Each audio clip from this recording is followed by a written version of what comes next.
नमस्कार, बहुत बहुत स्वागत है आप सभी का। मैं हूं आपके साथ करिश्मा, जनता की आवाज में। आज हम बात करेंगे उन मुद्दों को लेकर जिसको लेकर सियासत गरमाई हुई है। देखिए, कर्नाटक का रण नजदीक है। चुनावी पार्टियां अपनी पूरी ताकत झोंक रही है, चाहे वो बीजेपी हो चाहे वो कांग्रेस हो। वहीं दूसरी तरफ आपको बता दें कि इन चुनावों में देखिए किस तरीके से क्या क्या हथकंडे अपनाए जाते हैं ताकि लोगों को रिझाया जाए। बीजेपी ने अपना मैनिफेस्टो जारी किया जिसमें यूनिफॉर्म सिविल कोड का जिक्र किया, आरक्षण का जिक्र किया। तो वहीं दूसरी तरफ कांग्रेस ने भी अपना मैनिफेस्टो जारी किया और कहा कि हम जनता से जुड़े हुए जो वादे कर रहे हैं उनको हम पूरा करेंगे अगर हमारी सरकार बनती है तो। जिसमें राशन की भी कई व्यवस्थाएं, महिलाओं पर फोकस किया गया, किसानों पर फोकस किया गया। लेकिन एक मुद्दा जिसको लेकर सियासत गरमाई हुई है, कांग्रेस का यह कहना है कि जब हमारी सरकार बनेगी तो हम पीएफआई और बजरंग दल को बैन कर देंगे।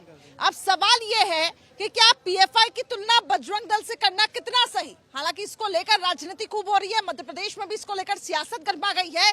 लेकिन अब बीजेपी इस पूरे मुद्दे को तूल दे रही है। बीजेपी का यह कहना कि पीएफआई एक आतंकी संगठन है जिसको बैन होना चाहिए और बैन हुआ भी है। लेकिन दूसरी तरफ बजरंग दल की तुलना पीएफआई से करना कितना सही, इस पूरे मामले को लेकर राजनीति गरमाई हुई है। इसी पे हम करेंगे चर्चा, जनता से लेंगे उसकी राय। लेकिन सबसे पहले आपको दिखाते हैं ये रिपोर्ट। बजरंग दल ताले में, चुनाव किसके पाले में। कर्नाटक की लड़ाई बजरंग बली पर आई। बजरंग दल का नाम बजरंग बली पर घमासान। मोदी के बजरंग बली विपक्ष में खलबली। बजरंग बली की, बजरंग बली की, बजरंग बली की। कर्नाटक में चुनाव दिन ब दिन करवट बदल रहा है। प्रदेश में 224 सीटों पर 10 मई को वोटिंग होना है। चुनाव की शुरुआत फ्री वादों के साथ हुई, जनता को खूब लुभाया गया। लेकिन कांग्रेस के मैनिफेस्टो ने बजरंग बली की एंट्री करा दी। अब चुनाव में बजरंग बली का नारा छाया हुआ है, या यूं कहें कि कांग्रेस ने बीजेपी को बजरंग बली के रूप में ब्रह्मास्त्र दे दिया है। प्रधानमंत्री मोदी अब प्रचार की शुरुआत इसी नारे से कर रहे हैं। बली की, बजरंग बली की, बजरंग बली की।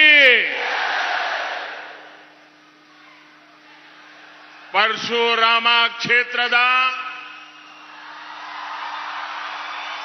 ಎನ್ನ ಮೋಕೆದ ತುಳುವಪ್ಪೆ ಲೋಕುಳೆ ಸೋಲ್ಮೇಲು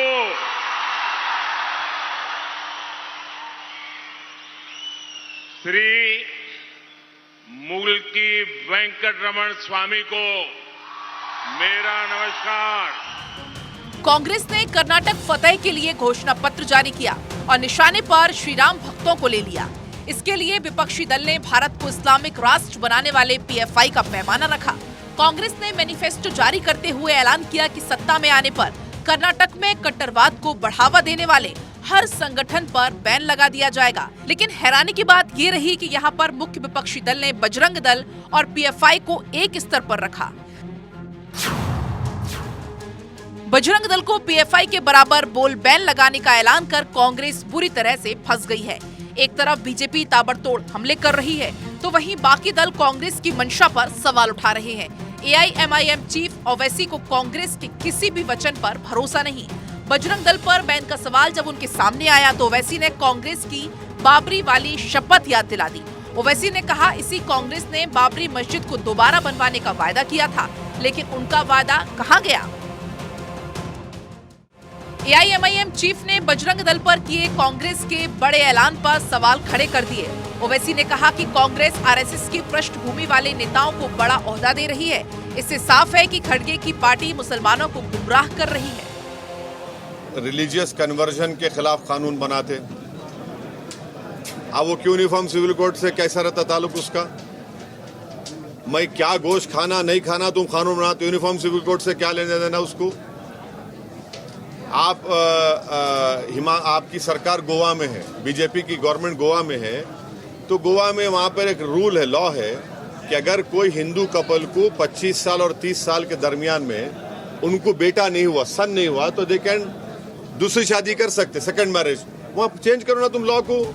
बजरंग दल पर बैन का ऐलान कर कांग्रेस कर्नाटक के रण में फंस गई। एक तरफ मुसलमान और उनके नेता कांग्रेस का भरोसा नहीं कर रहे, तो वहीं दूसरी तरफ साधु संत समेत बजरंग दल के कार्यकर्ता देश भर में कांग्रेस के खिलाफ प्रदर्शन कर रहे हैं।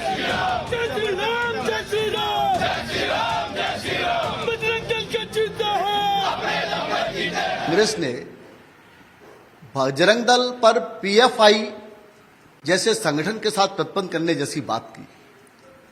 एक अराष्ट्रीय संगठन, जो संगठन इस देश में अराष्ट्रीय गतिविधि चलाता है, लश्कर ए तौयबा, हिजबुल मुजाहिदीन जैसे संगठन आतंकवादी संगठनों के साथ लिप्त है, जिस संगठन के पीएफआई के द्वारा इस देश के अंदर कितने ही बम विस्फोट, कितने घटनाक्रम किए गए हैं, एक ऐसे संगठन के साथ और बजरंग दल को जोड़ने का काम किया है। यह कांग्रेस ने एक तरह से बहुत बड़ी शर्मनाक हरकत की है। The नफरत who are spreading hatredness, who are spreading enmity in the society, amongst the religions, amongst the caste, who are spreading, who are against the brotherhood in the society, all those organizations will be banned. We were the people who banned PFI, for your information. We are not going to spare any organization, whosoever it is, who is spreading the hatredness in the society. We will not spare even a single organization. Congress ने PFI से बजरंग दल की तुलना कर कर्नाटक के बाहर भी तहलका मचा दिया। कांग्रेस के वायदे पर मध्य प्रदेश में उबाल नजर आ रहा है।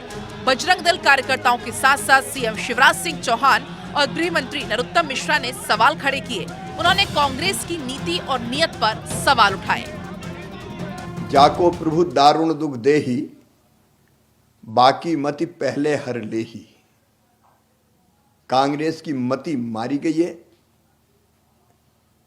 बजरंग दल पर प्रतिबंध लगाने की बात करते हैं, स्वाभिमान का और जागरण का भाव पैदा करता है, उसकी तुलना पीएफआई से,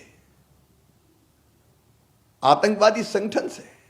कौन भूलेगा कि मध्य प्रदेश में सिमी के नेटवर्क को अब बजरंग दल पर प्रतिबंध लगाने की बात कर रहे हैं। कमलनाथ जी बड़े हनुमान जी के भक्त बनते हैं। प्रतिबंध बजरंग दल पर लगाने की बात कांग्रेस कर रही है।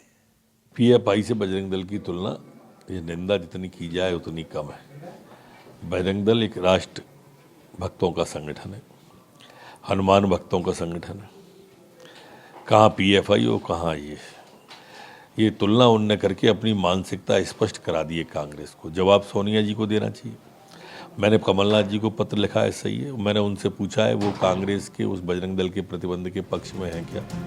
फिलहाल कर्नाटक चुनाव के आखिरी मोड़ पर मोदी के बजरंग बली ने विपक्ष में खलबली मचा दी। अब देखना यह है कि संकट मोचन बजरंग बली किसकी नैया पार लगाते हैं। Bureau report, Bharat 24।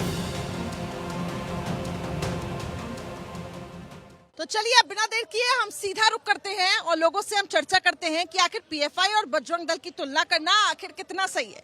कर्नाटक चुनाव में हम देख रहे हैं पार्टियां पूरी ताकत झोंक रही है। कहा जा रहा है कि 2024 का कहीं ना कहीं एक रोड मैप होगा जो दोनों ही पॉलिटिकल पार्टी तैयार कर रही हैं, लेकिन पीएफआई और बजरंग दल की तुलना करना कितना सही? ये तो बिल्कुल सरासर नाइंसाफी है और मैं तो शुभकामनाएं देना चाहूँगा कांग्रेस की। ये हमेशा आतंकवादियों के पाले में ही इनकी गेंद पड़ी रहती है। पाकिस्तान भी इनको बहुत प्यारा लगता है। मैं तो चाहूँगा कर्नाटक के बाद पूरी कांग्रेस पार्टी पाकिस्तान में जाकर चुनाव लड़ने की भी कोशिश करे। वहाँ भी ये जब ये पीएफआई बैन और बजरंग दल को बैन करने को दावा करेंगे ना, तो पूर्ण बहुमत से इनकी सरकार बनने के पूरे आसार बन जाएंगे।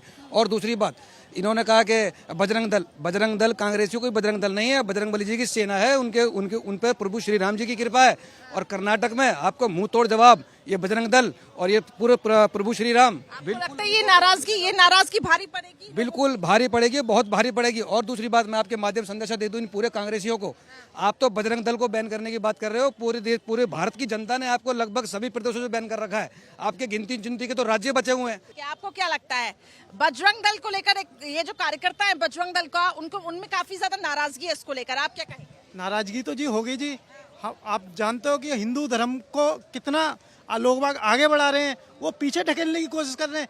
कांग्रेस कहीं पे भी नहीं है और ना कहीं आएगी। कांग्रेस कहीं स्टैंड नहीं करती। अपनी बयानों में कांग्रेस जिस तरीके से खड़गे ने प्रधानमंत्री की तुलना सांप से की, वहीं दूसरी तरफ आप देखिए ये कहा जा रहा है, क्या कहेंगे? जी हम एमपी से हैं, मध्य प्रदेश से। हमारे यहाँ 4 बार बीजेपी सरकार बन चुकी है, कांग्रेस का 1-2 विधायक बनता है और लोकसभा में तो एक ही विधायक बना था, खाली कमलनाथ का लड़का सिंधिया जी को भी हरा दिया था। बीजेपी में आ गए हैं तो ये बीजेपी का काम हमारे यहाँ बहुत अच्छा है, फिर भी बनेगी बीजेपी सरकार। लेकिन बजरंग दल के कार्यकर्ता मध्य प्रदेश में ही काफी ज्यादा क्रोधित हो रहे हैं, वहीं से ही विरोध। हाँ, वो मदद करते हैं सब लोगों की, इसलिए बजरंग दल आगे चल रहा है और क्या है, सब ठीक चल रहा है। आपका क्या कहना है, आपका क्या सोचना है? देखिए, ये तो दुर्भाग्य है कि अभी तो श्री राम कहने से ही डर लगता था, अब बजरंग बली से भी डर लगने लगा। ऐसा क्यों, ऐसा क्यों? ये तो दुर्भाग्य है जो कांग्रेस तुष्टीकरण का राजनीति जो कर रहा है कि यहाँ पर अब बजरंग दल को बैन कर दे, यहाँ पे श्री राम सेना को बैन कर दे। ऐसा नहीं चलेगा। कांग्रेस मुक्त हो रही है, जब मुक्त होती है तो सद्बुद्धि भी वैसे ही खत्म हो जाती है। इसलिए कांग्रेस बिल्कुल खत्म है। पूर्ण बहुमत की सरकार कर्नाटक में भारतीय जनता पार्टी की बनने जा रही है। किस तरीके से यहाँ पे विरोध तो किया जा रहा है, जो कांग्रेस की तरफ से बयान दिया जा रहा है, लेकिन एक बात बताइए मुझे, बजरंग दल और इसके साथ ही पीएफआई, आखिर इनकी तुलना, ये आखिर क्या स्तर है, क्या स्तर कांग्रेस ने रखा? आपको लगता है कि अपने बयानों के चलते कांग्रेस खुद ही फंस जाए? हाँ, कांग्रेस फंसी फजाई रखी है। ये क्या है, कांग्रेस इन लोगों की वो करती है और आरएसएस और बजरंग दल ये हिंदुत्व के सबसे बड़े दल हैं और ये सबकी रक्षा करते हैं। ऐसी बात नहीं है, सबकी रक्षा करते हैं ये लोग। और हमारे यहाँ तो फिर बीजेपी आएगी। हम भिंड से हैं, एमपी भिंड से, तो हमारे बीजेपी की सरकार 2024 में आपको लगता है कर्नाटक बीजेपी पता करेगी? बिल्कुल करेगी जी। सारे राज्य कर रखे हैं, 1-2 राज्य है कांग्रेस के पास, वो भी कुछ दिनों में छीन लिए जाएंगे। हाँ, बिल्कुल। आपको भी लगता है ऐसा? जी, बिल्कुल बिल्कुल। कांग्रेस का सफाया होना तय है, यहाँ के लोगों का कहना है। कुछ कहना चाहेंगे आप लोग? आपका क्या कहना है? कांग्रेस बेसिकली खुद को ही अपना, कोई उनके पास में आइडिया है नहीं उनको खुद कि क्या करना है और क्या नहीं करना है। सो ऑब्वियसली आएगी नहीं, बिल्कुल नहीं। तो कांग्रेस देखिए किस तरीके से एक तरफ तो कह रही है कि हम बड़ी मार्जिन के साथ चुनावों में जीतेंगे, लेकिन कहीं ना कहीं इनका ये भी कहना है कि कांग्रेस देखिए अपने बयानों के चलते उलझ रही है और कांग्रेस का कोई वजूद नहीं है, कांग्रेस कहीं स्टैंड नहीं करती है। ऐसे में अब कांग्रेस के लिए दिक्कतें यहाँ पे बढ़ती हुई जा रही है। कुछ कहना चाहेंगे आप लोग? बीजेपी कांग्रेस को लेकर क्या कहेंगे? किसको लेकर? बीजेपी किस तरीके से काम कर रही है कर्नाटक में, क्या लगता है बीजेपी क्या जीतेगी और 2024 के एक्चुअली मैम मैं तो इंदौर से हूँ और बाकी मेरा ये कहना है कोई भी जीते बस डेवलपमेंट होना चाहिए। आपको लग रहा है कि विकास हो रहा है बीजेपी के कार्यकाल? हो भी रहा है और ऐसा भी नहीं कह सकता कि बिल्कुल परफेक्टली चल रहा है सब कुछ, बट मेरा ये कहना है कि स्टूडेंट के लिए और जितना ज़्यादा हो सके उतना बेटर है। कांग्रेस कहाँ खड़ी होती है? आपको लग रहा है कांग्रेस कहीं स्टैंड करती है? बस थैंक यू मैम। नहीं कहना। चलिए ठीक है, तो बीजेपी के शासनकाल से खुश भी दिखाई दे रहे हैं। कुछ कहना चाहेंगे अंकल? बीजेपी कांग्रेस आखिर कैसे काम हो रहा है? देखिए, बीजेपी में बिल्कुल बढ़िया काम हो रहा है। लेकिन कर्नाटक में देखिए, ये जब खड़गे साहब पहुंचते हैं तो कहते हैं प्रधानमंत्री नरेंद्र मोदी की तुलना सांप से कर देते हैं। विपक्ष तो कहेगा ही, उसका काम है कहना, बीजेपी का काम है करना। वो कर ही रही है काम, देखो आपके सामने बढ़िया काम कर रही है। देखो बड़ी मार्जिन के साथ कर्नाटक बिल्कुल पूरी 24 में ही बीजेपी आएगी, देखना बिल्कुल आएगी। लेकिन कह रहे हैं कि अब एक विपक्ष की जरूरत है। विपक्ष सारे देख रहे, सारे इकट्ठे हो रहे, तब भी कम हो पा रहा है। कभी कुछ चल रहा है आपके सामने। विपक्ष में ही विपक्ष है। हाँ बिल्कुल ऐसे ही रहेगा, देखना में ही विपक्ष है जिस तरीके से यहाँ पे हम देख रहे हैं। और देखिए क्या हालात यहाँ पे बनते हुए भी दिखाई दे रहे हैं। बहरहाल ये जो राजनीति है इस वक्त काफी चरम पर है। कुछ लास्ट कमेंट अंकल देना चाहेंगे आप? क्या है, बीजेपी हर जगह आना है, कांग्रेस का सपा है हर जगह से, सब काम ओके रहेगा अब की बार। हाँ, कांग्रेस सफाया हो जाएगा बिल्कुल। 2024 में कांग्रेस का सफाया हो जाएगा। बहरहाल देखिए राजनीति कर्नाटक की इस वक्त चरम पर है, लेकिन यही जो चुनाव है वो कहीं ना कहीं 24 का एजेंडा भी सेट करेंगे और 24 की दिशा तय करेंगे। फिलहाल मुझे दीजिए इजाजत, आप देखते रहिए भारत 24। कैमरा पर्सन संदीप के साथ करिश्मा, भारत 24 के लिए।